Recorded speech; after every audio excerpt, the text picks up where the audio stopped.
Hello, Spencer with Townline Equipment, and today I'm going to take you through the 3 most popular mulchers that we use on our compact Kubota excavators.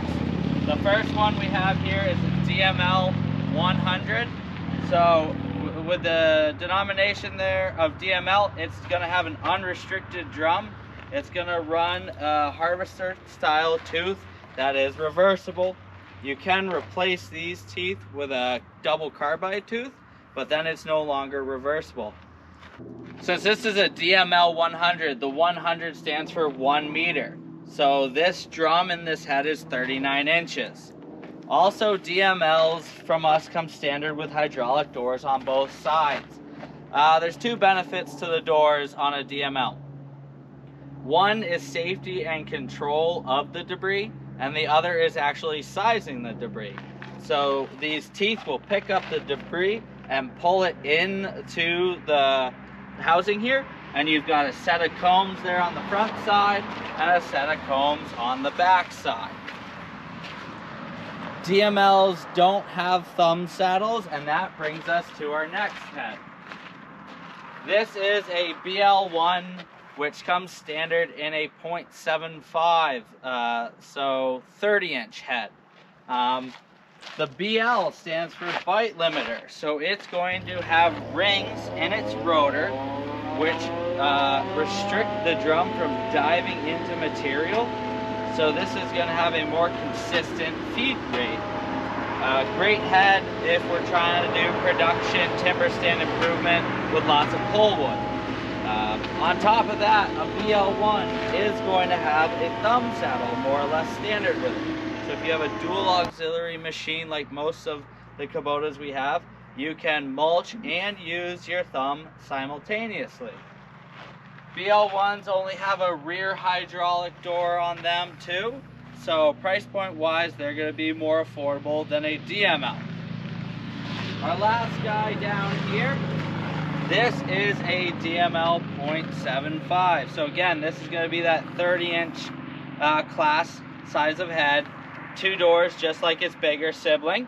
The mulchers here, you will see on the end of their tag plate that they have a VT on them.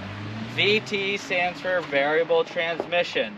The easiest explanation of these mulchers with the VT transmissions is like a 2-speed skid steer. You have a high range and a low range, and these mulchers, they shift based off of pressure.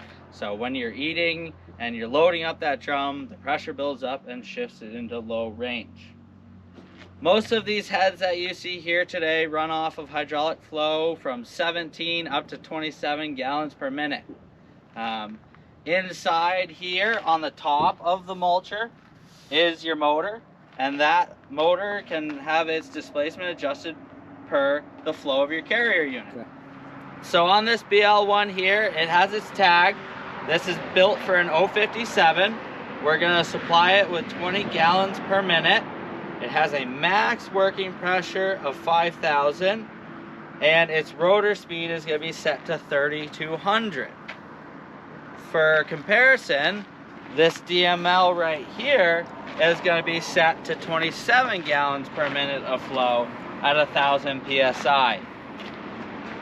If you're someone that starts off with an 057 and you have a BL1 and then you want to get a little bit more power, reach, or change machines, that's great, because with these heads and their variable motors, we can bring that head in, adjust it for your new machine, and you don't have to buy a new head.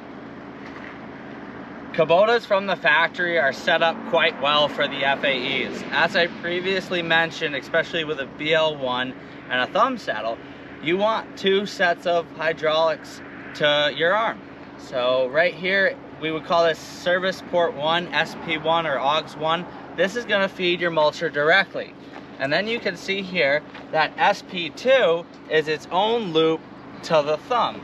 So when we're operating our mulcher, we have our continuous flow to the mulcher, and then we also have our 2-way flow to the thumb. Another benefit to having 2 sets of auxiliaries instead of 1 set with a diverter valve is the mulchers must be returned direct to tank. So by having this only ever fed off of SP2, you can leave that circuit with your one-way valve back to tank, and your SP1 for your thumb can have two-way flow, and you don't run the risk of sending two-way flow to your mulcher and pushing the seals out of the mower.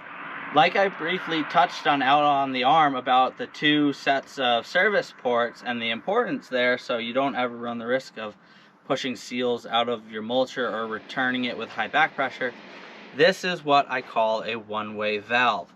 So if we had a grapple or something, this lever would point direct back at the hydraulic tank and it would be in two-way flow.